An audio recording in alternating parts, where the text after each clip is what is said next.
Hey, so this is Adam from Foxhound Bee Company, and I wanted to take a few minutes and show you guys our wax block setup and kind of what we do to filter wax so that we can get it nice and clean.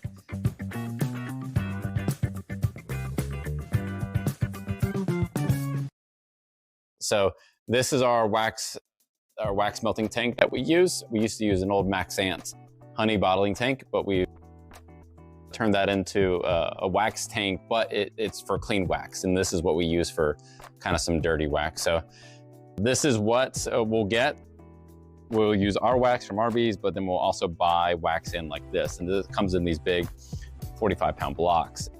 They can be a little tough to handle if they were any bigger. But you can see that there's a lot of debris inside of this wax that needs to be cleaned out. So we use a lot of wax in our shop for making candles, and then we also sell a lot of wax. And when we sell it, we don't want it to have all this debris in there unless that's what you want. We sell these big blocks just like this for a discounted rate because you've got to filter them out again yourself. But most people like to buy these nice clean blocks that look like this. So when you flip these over, they'll be nice and clean on the bottom, so they don't have any of that debris, and they're ready for cosmetics or candles or whatever you want. You definitely want clean beeswax when you're doing that type of stuff. So it takes a little extra step for us to process it. So just to kind of show you what we do, this is this big wax melting tank we got from Thorn, and it is a fantastic tank. We had to adjust the valves to make it work a little bit better for us. And we added some insulation to the outside and insulation to the top. You can look in here.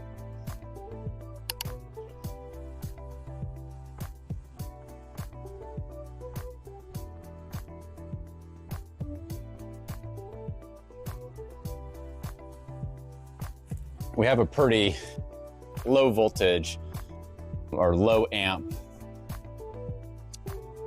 heater compared to the size of this tank, but it actually does a really great job, especially with this insulation. It holds the temperature really well without using too much energy. So we have it set right here at about 170 degrees, and that has worked out extremely well for us, that temperature. So you can see we've got a couple of valves on here. We don't ever use this one right here because that would be, if you were pumping honey, you would use this one. So we just use this one right here. And then there's water in this tank, and this tank is a jacketed tank, so it has water on the outside. And then on the bottom, it has these two valves in it right there. So it's water jacketed. And then this valve goes through the jacket and then into the wax tank right there. So the way that we load this up is after we've drained it out, we'll take let's see, 1, 2, 3, we'll take about six of these blocks and put it in there. So that's about 300 pounds of wax. And we can put more in there, but we like to drain this every single time we fill it back up, because if this is half full of wax, it's a little dangerous to be putting those in there because it does splash. So because of that, we like to drain this every single time. And we use these tubs right here. They work out really well. I'll show you what they look like. So these are the hefty high-rise tubs, 18 quart, and we get these from Walmart, and I want to say they're probably $5 a piece when you get a bunch of them, maybe 5, 6, 7, somewhere on there. And we will make around 20-pound blocks, and that is what we sell retail, and they're a lot easier to handle. So we'll use these, and you can have some more over there. So just to kind of show you the process kind of verbally of like how we do this. So the last thing we did with this tank is we put about 3 gallons of water into that, so like clean water into this, and then we would stack all the wax blocks in there. So it is probably up to here right now, so it's not completely full. It's about maybe 2/3 of the way full. So the first thing that we'll do is we will take this filter, and then we will get a clean bucket, and we will put it underneath there. And on the very bottom of this is going to be some really gnarly looking wax and water. So we'll just open this up.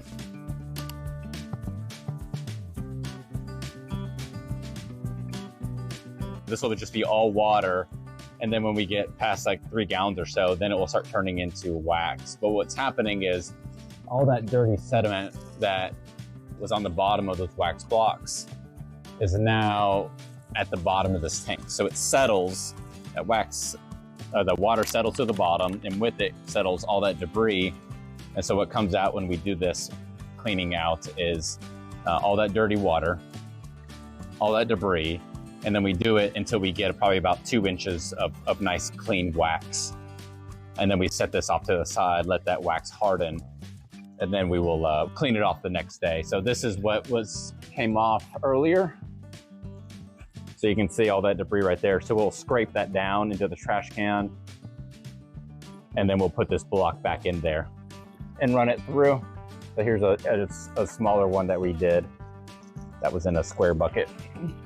So you can see still dirty wax coming out there, but you can see there's a little bit of a color to it, a little bit of a yellow wax colors because some of the wax is starting to come out. But we're just gonna let this go. So you can see it's black, and we don't mind getting too much wax in this because we really want all that dirt out of there nice and clean, so that when we pour our blocks, that they come out nice and clean. So you can see the color of that has changed a little bit. That's consistently more yellow. All right, so I feel pretty good about this. So it's mostly water, and that wax is gonna come to the top. So this is done until tomorrow. So I'll move this to the side and I'll show you how we set up our wax filtering. This is always our first one. It stays really dirty, and we actually don't filter the first one that comes out. So this first block,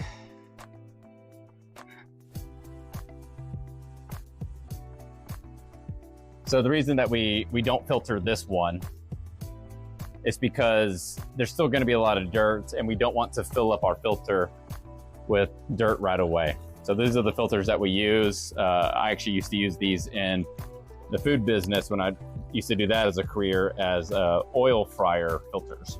So these are perfect for straining beeswax, and these are very cheap. And you can see we got a bunch of them over there, and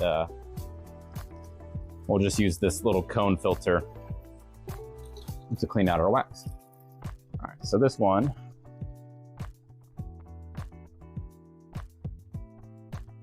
okay.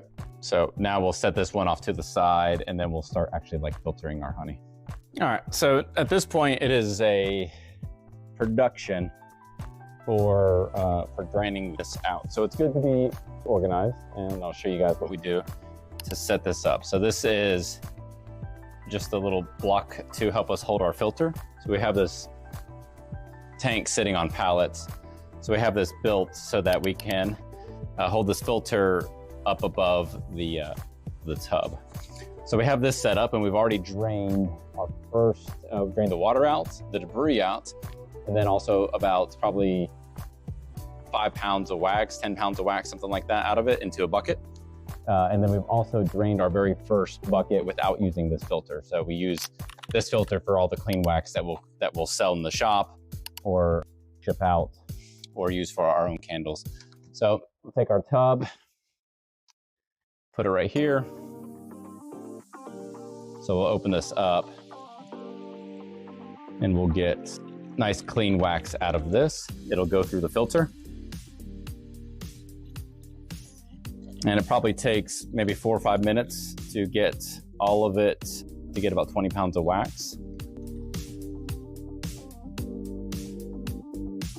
All right, so we take our next tub, take our filter, move it over into this one, and that way it doesn't drip all over the floor. And then we can take this tub and set it on the ground. All right, so we'll set this next one up.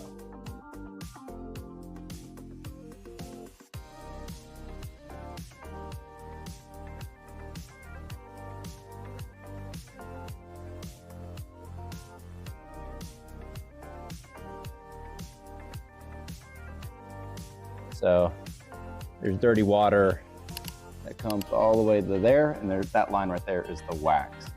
So there's about 3 inches of wax right there, and then so there's going to be a line of sediment attached to the wax right here above the water and below the wax, and that just gets scraped off. And that's what this block is right here. Okay, we finished pouring all of our blocks right there. You can see they're all setting there, so they'll cool overnight. I actually had to stop halfway because there was a swarm of bees in the property next to us, so we had to go deal with that. And there's a good chance those were our bees, so I wanted to be a good neighbor and go deal with that. So they're all poured. The next thing I need to do is I need to get these blocks into the tank here. So let me show you the inside of the tank so you can see like what level we're at. So lift this up so you can see how much wax is left in there. And so the couple things we need to add to this is we need to add the wax. We need to add the water so that all the dirt can kind of settle there. So the first thing I'm going to do is I'm going to set that, or go get some water. And that will do two things. That will, that'll make it so that the little bit of wax that is in there will actually kind of harden and not less likely to splash.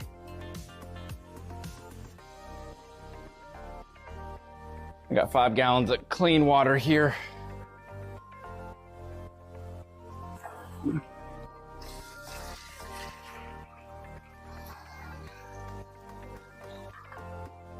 All right, so that's about 3 gallons. And the reason we don't do all 5 gallons is because when we drain this out, we will drain out 3 gallons of water and we'll put it in those 5-gallon buckets, and we want it to not overflow the bucket. So we want the wax and the water to fit into that one bucket. All right, so there's 1 block of wax. Let's go ahead and we add 3 to the bottom, and then I'm not always gonna be the one that's gonna be draining this. So we got 6 blocks in there. So we got our water and we got our blocks. Next thing we do is we take our lid.